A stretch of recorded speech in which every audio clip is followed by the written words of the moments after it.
Hello friends, and welcome back to the channel where the biblical backgrounds matter. We'll get into Job chapter 22. Eliphaz accuses Job of wickedness. Remember, Eliphaz was said to be the Temanite. He's back on the scene now. Job 22:1. Then Eliphaz the Temanite answered and said, "Can a man be profitable to God? Though he who is wise may be profitable to himself. Is it any pleasure to the Almighty that you are righteous? Or is it gain to him that you make your ways blameless? Is it because of your fear of him that he corrects you and enters into judgment with you? Is not your wickedness great and your iniquity without end? For you have taken pledges from your brother for no reason, and stripped the naked of their clothing."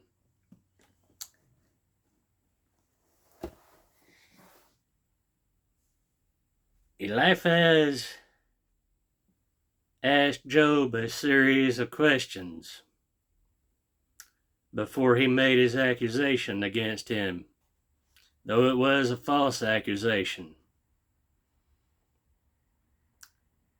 Remember, in the Beatitudes, Jesus said, "Blessed are you when men speak falsely of you and accuse you falsely for my name's sake and persecute you, for great will be your reward in heaven."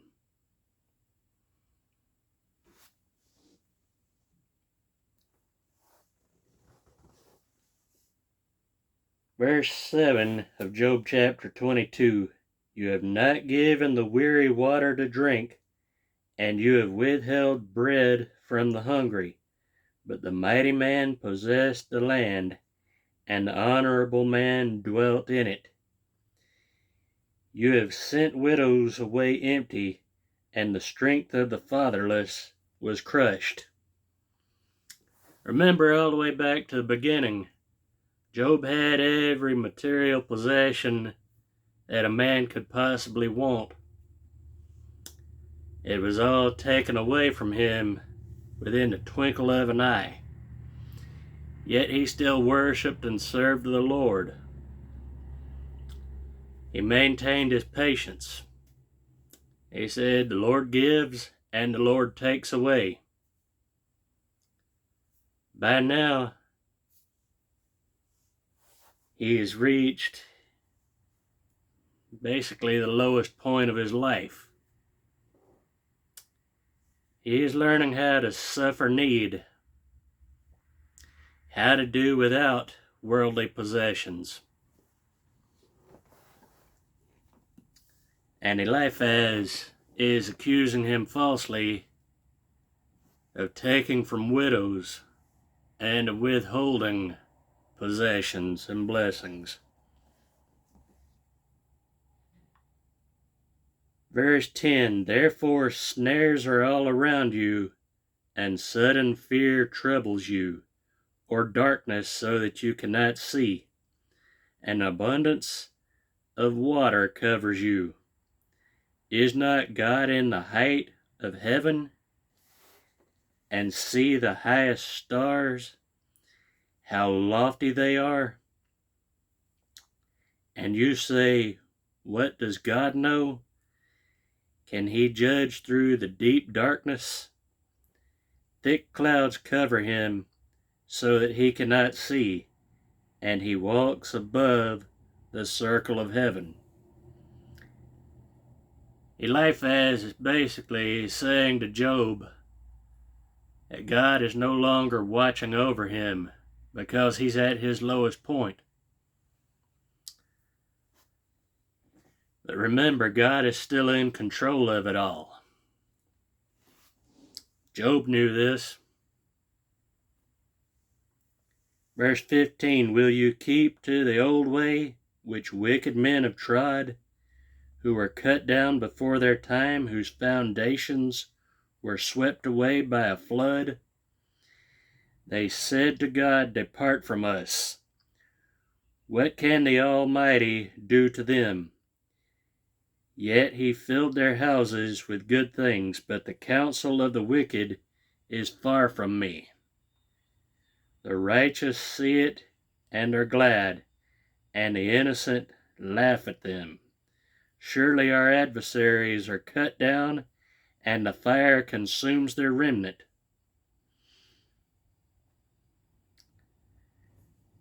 Remnant means what's left.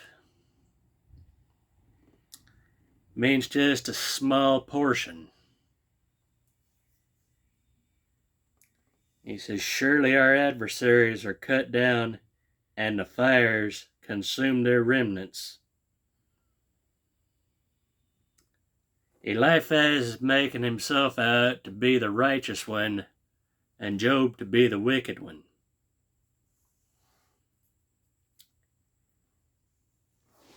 Eliphaz still does not have all the answers. God does. God has all the answers. But he lets us know what he wants us to know. He reveals to us what he wants us to understand. He gives us that wisdom, that understanding. He gives us that knowledge.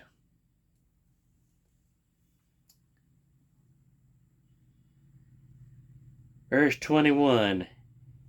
Now acquaint yourself with him and be at peace. Thereby good will come to you. Remember back to the introduction. In the time of Job and in the land of Uz, it was believed that material blessings were a sign that one was right with God. And struggling to get through life and having no material possessions at all was said to be a curse for disobedience to God. And that's not always the case. There are people who have all the material possessions in the world, and they are as far away from God as they can possibly be. And at the same time, there are those who are in continual prayer to God, who are suffering, who are struggling to get through life,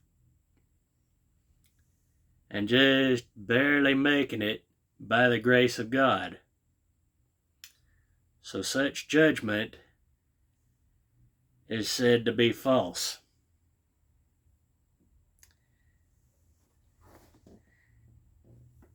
God's will is not always for one to prosper materialistically or worldly.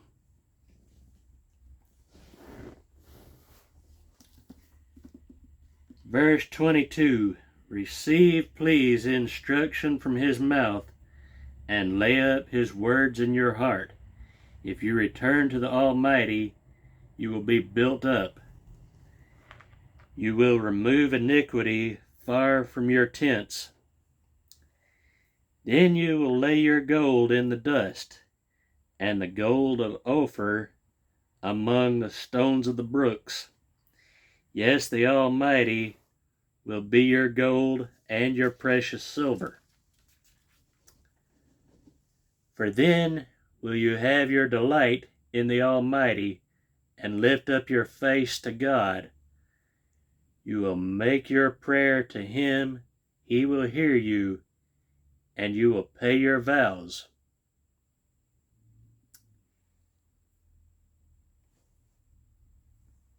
Job never once lost his patience or his faith in God. That's the main point of the book of Job. Even though he didn't understand all his sufferings, he understood that God was the one that gave it to him, and God had all power to take it away from him. That's the one thing that we should understand. If God gives us material blessings, then praise Him for it. If He takes it away from us and lets us know that all we have is Him, then praise Him for it, because we still have all that we need.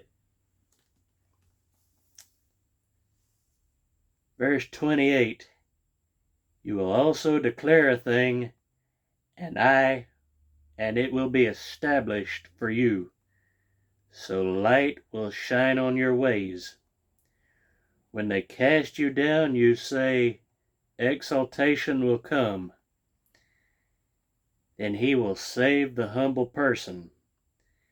He will even deliver one who is not innocent. Yes, he will be delivered by the purity of your hands.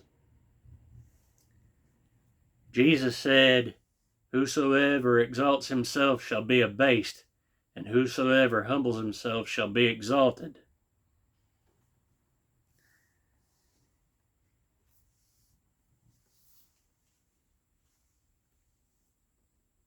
Going back to verse 29, when they cast you down, you say exaltation will come.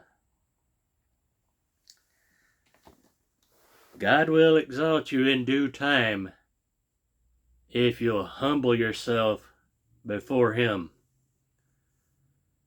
Cross-reference to the book of James, chapter 4. James says, draw nigh to God, and He will draw nigh to you. Resist the devil, and he will flee from you. Humble yourself under the mighty hand of God, that He may exalt you in due time.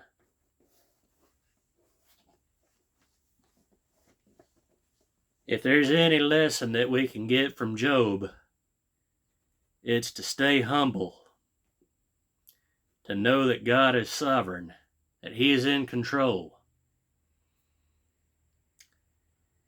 and that our hedge of protection only comes from Him.